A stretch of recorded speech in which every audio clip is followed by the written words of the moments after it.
Greetings, welcome to another episode of Recipe Wednesday. I'm going to call it a recipe even though only part of this is edible. So I'm going to show you guys how I take the fat, cook it down, get the crispy bits, make tallow, and make tallow cream.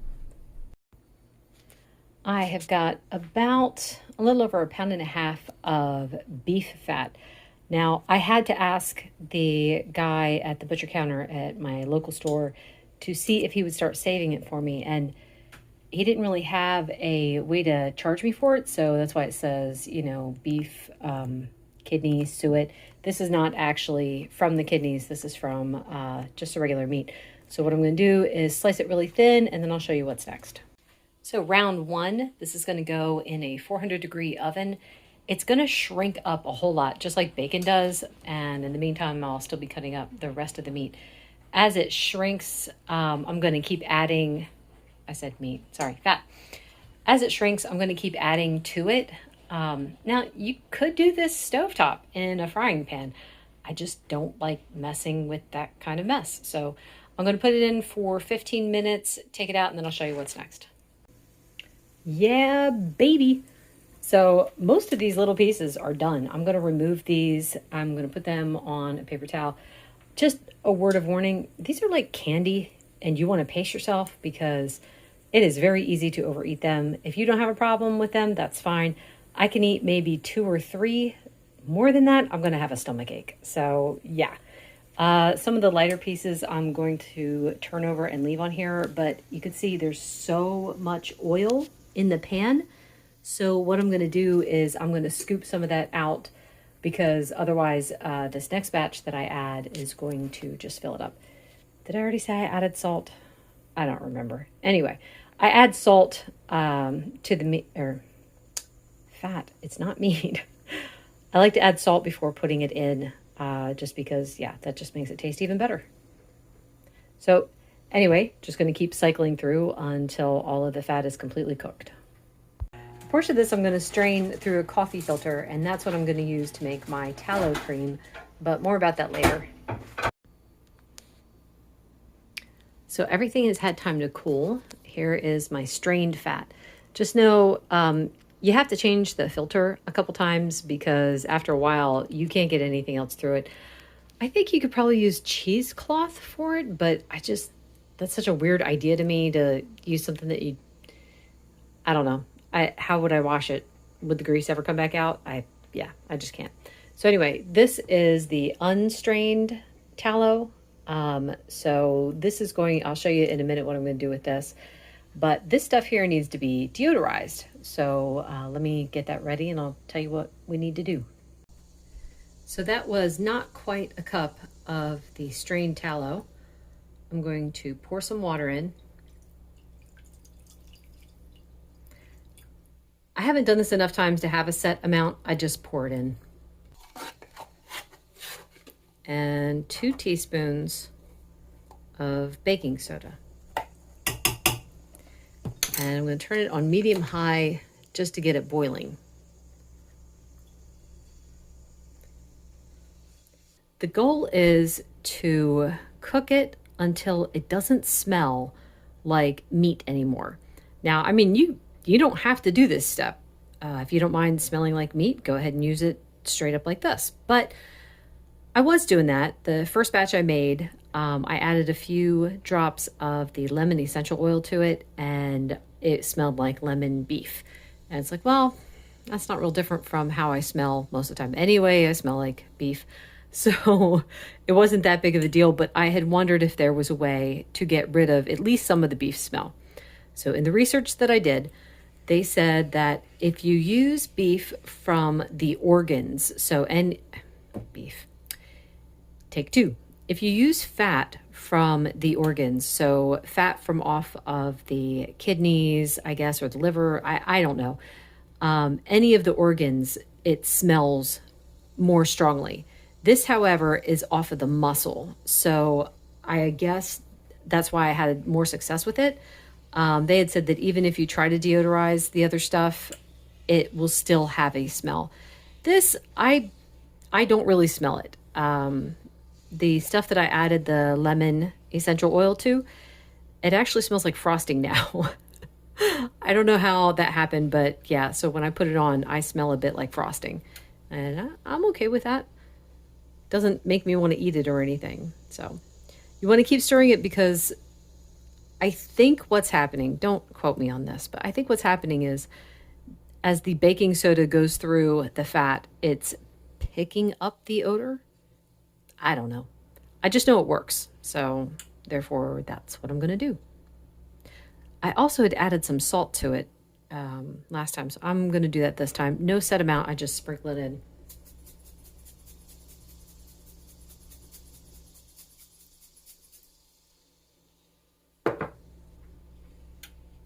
And I'm going to stop filming for now and show you what it looks like after a few minutes. I'll try to time it too, and so you guys can see about how long this process takes. While I'm waiting for the tallow to deodorize, I'm going to fill up my mold with the fat that I'm going to use for cooking. This is a mold that I got on Amazon. It's like these are split up into 1 tablespoon dividers.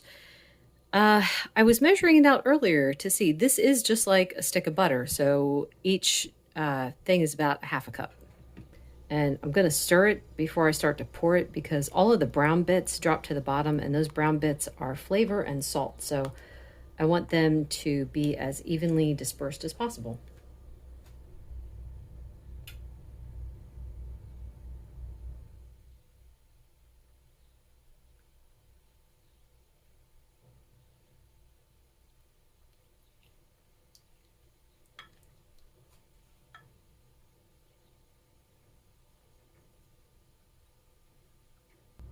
You notice I got the pan underneath.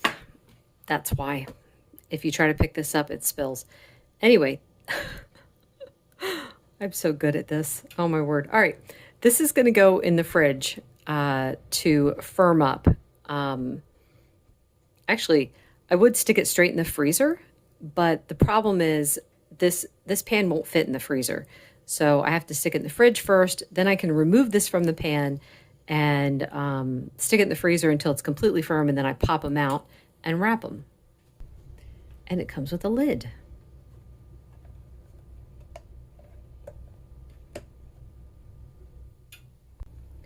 So this has been about 5 minutes. Got a nice boil going on. I think I'm going to turn down the heat maybe. I don't know. This part's still new to me, so I'm still not entirely sure how high to have the heat. Seems like it's okay. I'm not stirring it the whole time. I keep coming back to it. But yeah, I think I'll turn it down to like medium low so it just simmers.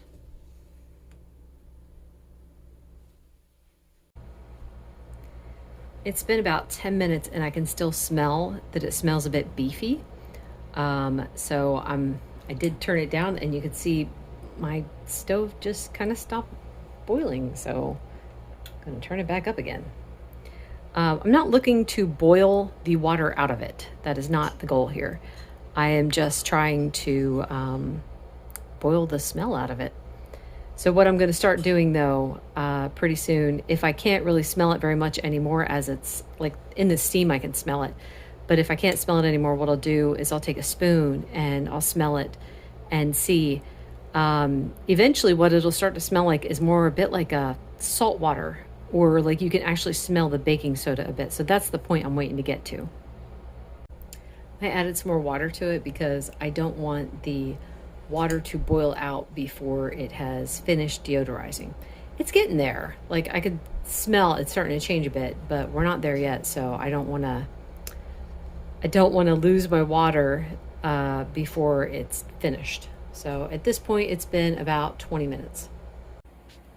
So we're at the ½ hour mark. I still smell a little bit of the meaty smell, but I'm going to say I think it's okay. I'm going to pour this into a glass measuring cup and let it sit at room temperature for about an hour. This needs to cool down at least to room temperature before I put it in the fridge, because that's the only way I'm going to be able to separate the fat from the water.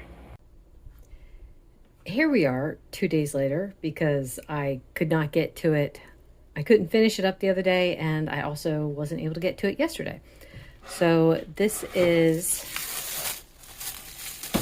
the tallow that I tried to deodorize. Let's see how easy this is to get out. There we go.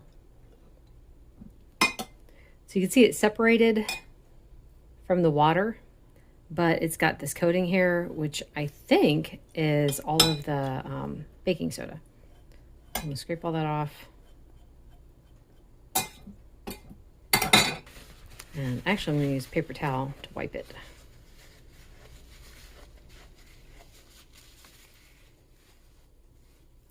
And there we go. It still smells a bit. I don't know if it's possible to get that smell off entirely. The first batch that I made, I could not smell it at all. This time I still can smell it a little bit. I'm going to go with it. I need to let it soften up though, because before I add the drops into it and blend it, it needs to be softer. So if you remember, I had 2 sticks of this, but my daughter was frying some food the other night and she used it for that. So now all I have left is 1, and it's pretty solid. I thought I was going to have to stick it in the freezer to get it out, but I don't think I will. Yeah, no, it's solid. I'm going to put it on a piece of wax paper.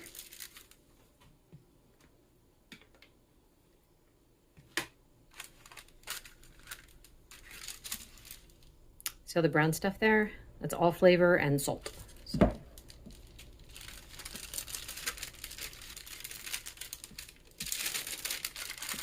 And my hands are greasy, so let me wash my hands.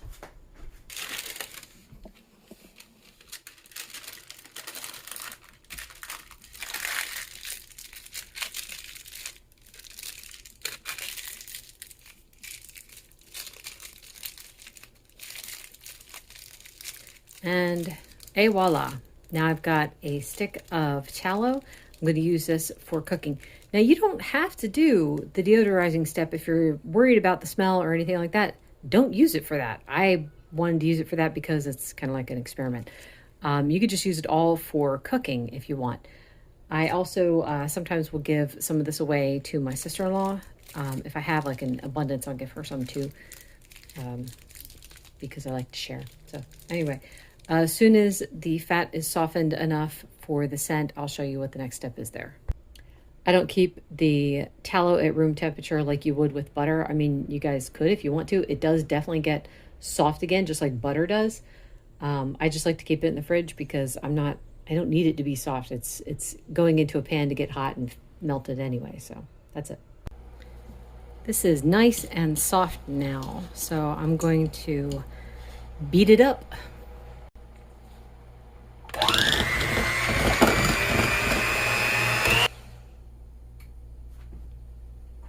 So I'll like test it to see, it'll feel a little bit grainy if it's not mixed completely. There's just a little bit of graininess to it, so I'm going to beat it a little bit more.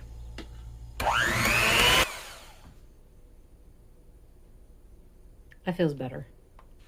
Now you could just use it as is, without adding any kind of scent to it. It does. I can just barely smell that it's beef tallow. So it's the kind of thing where it's going to be a personal preference. You could use it as is. That's fine. I'm actually going to divide this in half and I'm going to add some essential oils to it. I'm not actually going to show me doing that step just because it's just more mixing. So I can't really do any taste testing of this, but I will tell you guys what I use it in. I use this in my scrambled eggs when I make them.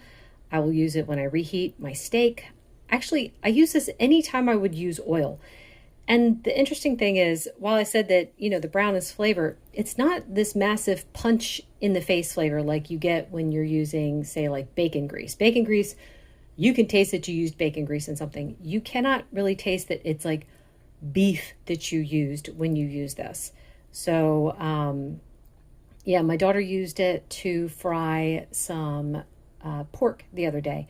And I asked her, I said, could you taste it? Did it taste like beef? And she said, no, it didn't have any of that flavor. It just tasted good. So that's what we're going for. The crispy bits, I'm not going to eat any. I already actually had some of these this morning in my breakfast. I'll throw them in the pan and reheat them. My favorite time to eat them is when they're straight from the oven because they are so nice and crispy. They're warm, they're delicious. I love them like that. Now, I'll keep them in the fridge and they get like a little bit crispy again. Still taste great. To me, these taste better than bacon. That could just be me. Now, let's see, what else do I want to say? You could like chop these up and put them in something like meatloaf or burgers or something like that. Whatever you put these in, it's going to extremely boost the flavor as opposed to just using the fat. So these I like to keep on hand. But as I said in the beginning, you don't want to eat too many. Well, I don't want to eat too many because they will give me a stomach ache. And that's what I'll be burping the rest of the day is specifically this flavor. So moving on to the cream.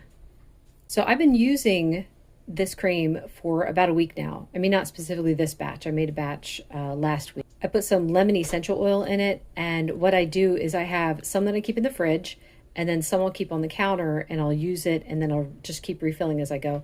I don't want to leave all of it out on the counter. I don't know. I think about butter and how butter can go rancid over time. So I feel like I'm going to treat this beef fat the same way. So the question is, let's move things out of the way here. So is it greasy when you put it on? And full disclosure, yes and no. If I use it on my face, it is a little bit too greasy. So I have to use it sparingly on my face. If I use it on my hands, so I get like a little dab here. That was a little dab and that was plenty.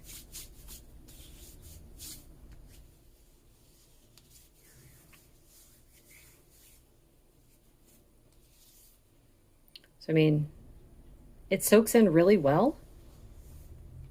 You see that little dab was enough to cover my hand, my arm, and then a little bit of my other hand. So a little bit goes a long way with this stuff. And it smells like coconut. I put coconut in this one. So that smells really good. Anyway, I think that's about all I have to say. If you have any questions, please let me know. I'll try to answer them the best I can. I haven't been making this that long. This is only my second time making it. And I saw in other people's recipes, they added things like olive oil or what else did they add?